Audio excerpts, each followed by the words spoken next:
What's up, guys? Welcome back to Warrior House DIY, and in this very special video I'm going to be addressing the #1 question we get asked the most, which is, what do you recommend for getting started as a DIYer or a homeowner, or even as a professional? What do you got in your tool bag that maybe I don't? I'm going to be addressing all of this and a little bit more in this video and leaving a lot of links down below, so make sure you check those out. One will be to a video that I made a while back about the only 2 real tools I feel are truly necessary for doing woodworking. And it's just kind of a fun spin on the fact that there's a lot of tools out there. We can spend a lot of money on all sorts of different tools and even find ways to rationalize those expenses to our spouses or business partners.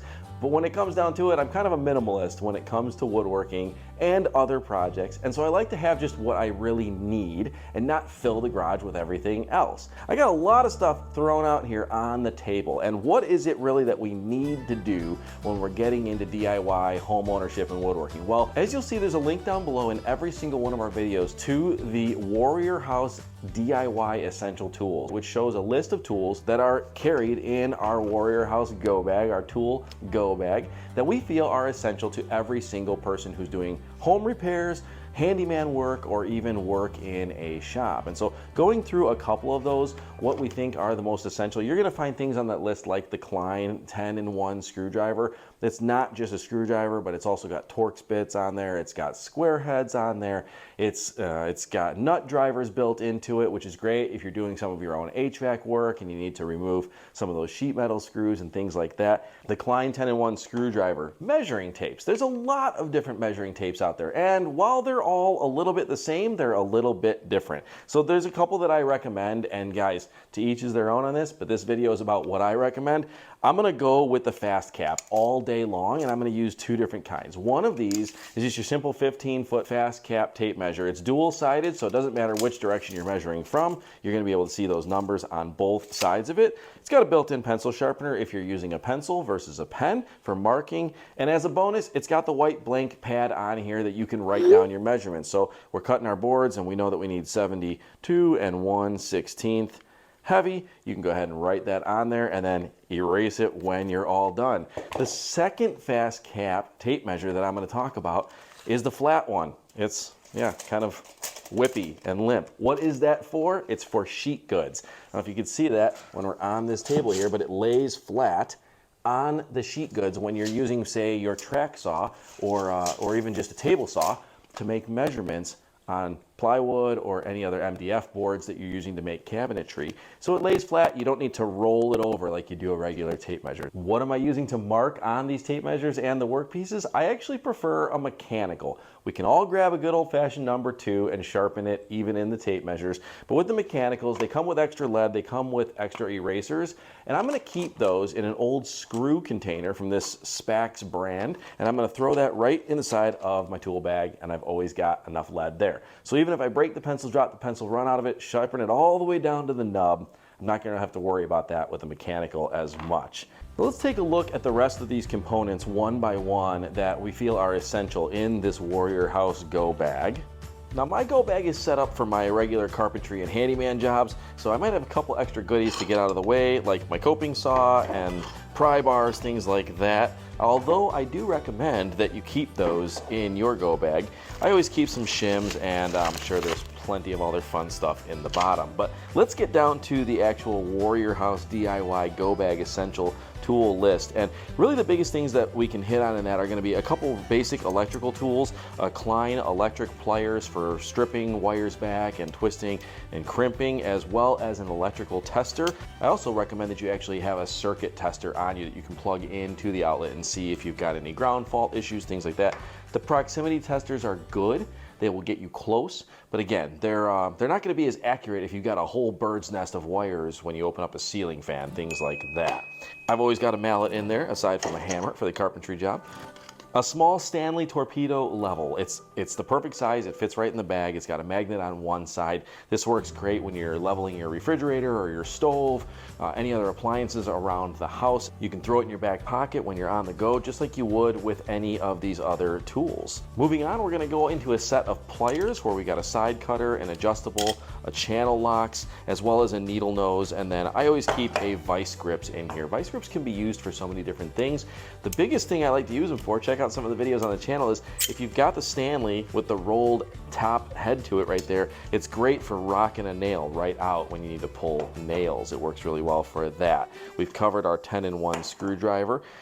A drywall punch saw, which is great for every homeowner to have, not just a handyman, but if you've got a patch that you need to do, you can punch this thing into the wall and you're not using your Sawzall, you're not using a power tool. You're gonna feel if you get into some plumbing or something like that, and you should already have checked to make sure that you're not gonna get into any electrical or plumbing, but this could definitely help reduce some damages if you're going blind into it. And speaking of portable saws, Milwaukee makes a fold-up handheld Sawzall blade holder, right? So this is gonna hold a short blade. It'll fold all the way up just like a pocket knife would, but you can actually put the longer blades on it, so I also keep longer blades in there.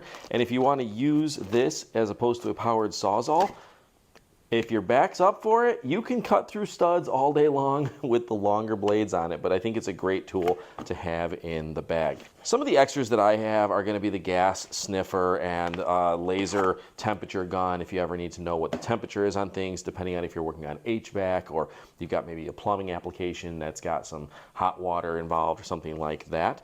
I always carry a Leatherman multi-tool in there as well. Scissors, putty knife. Can't really go wrong, and I know a lot of this is going to seem like basics to so many people, especially if you already are a trade professional.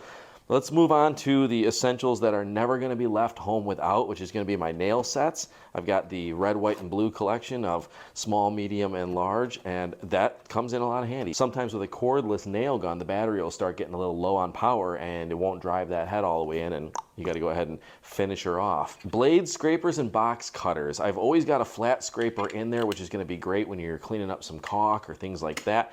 And then the box cutter as well. I like to use an adjustable. This Stanley Fat Max one, we've got a link for this one that I've chosen because it's really quick to just change the blades in and out, and then you got a bunch of extra blade storage in the back side of it as well. I mean, who doesn't like reaching into their bag and finding a dull blade on their box cutter when they're about to start their day? The rest is just going to be kind of loose odds and ends. I keep zip ties, I keep extra box cutter blades, I keep a deck of playing cards.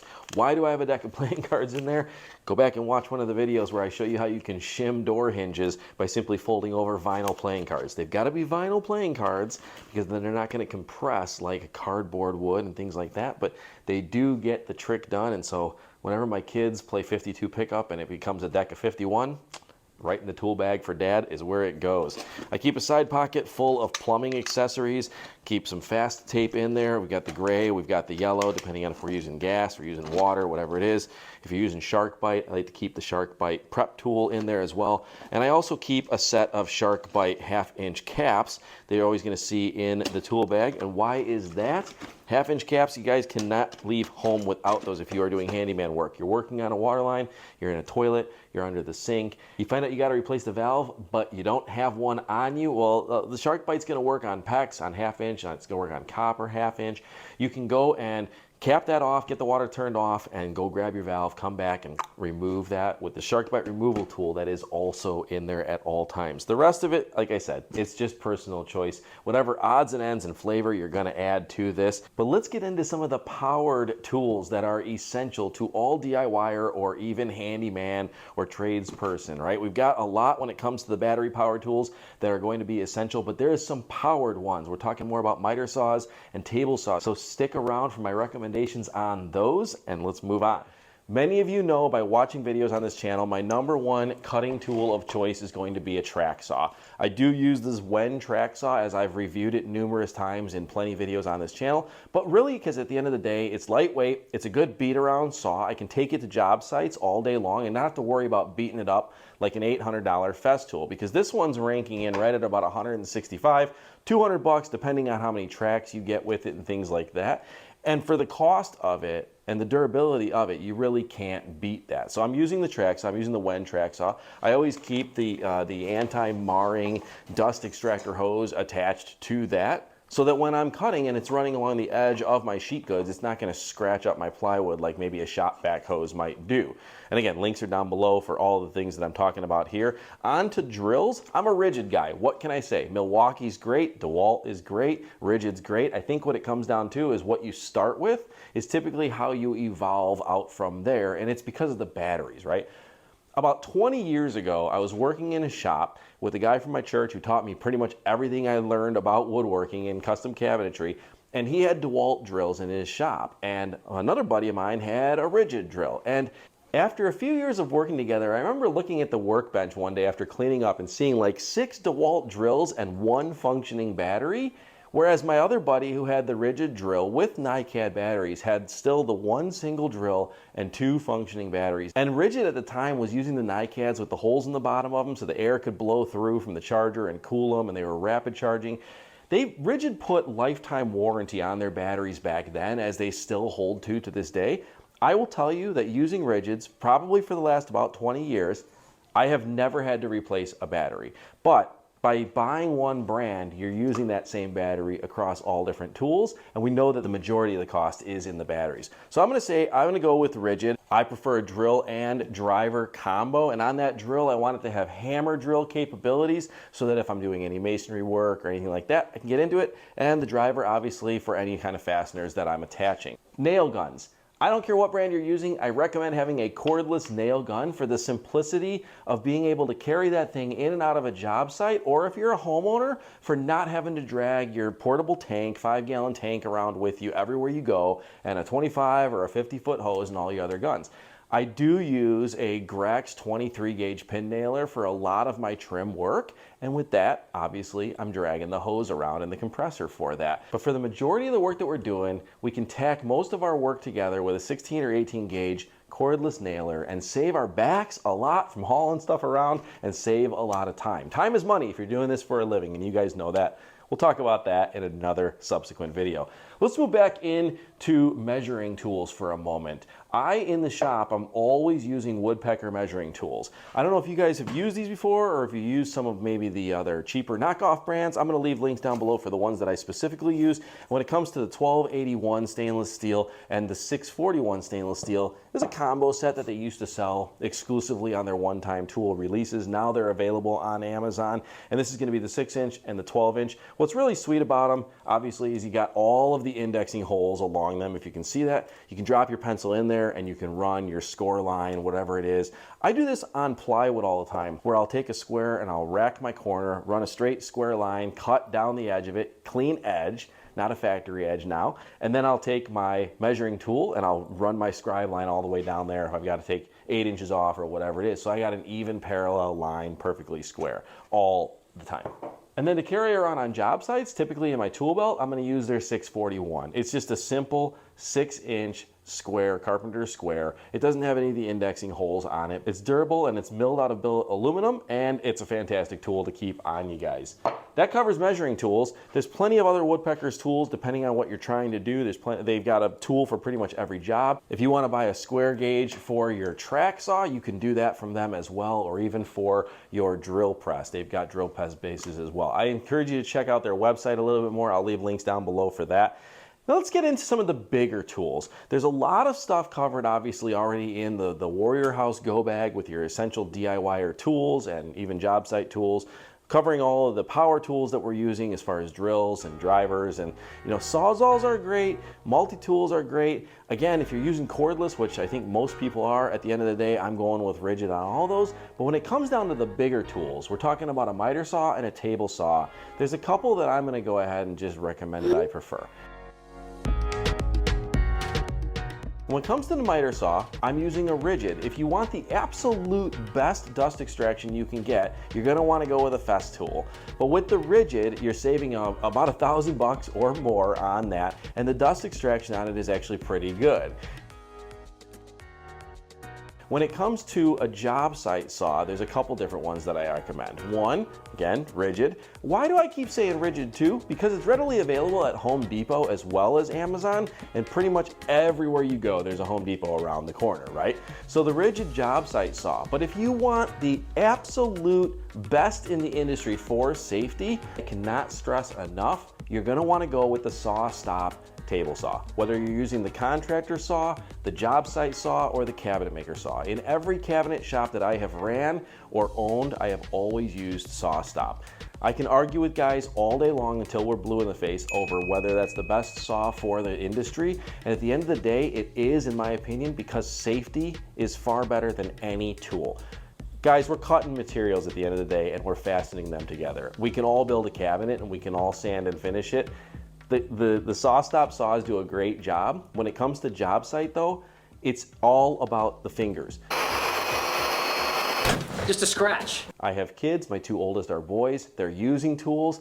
I don't need them walking in the garage and getting curious and turning on the table saw without asking permission and actually running the risk of breaking their fingers.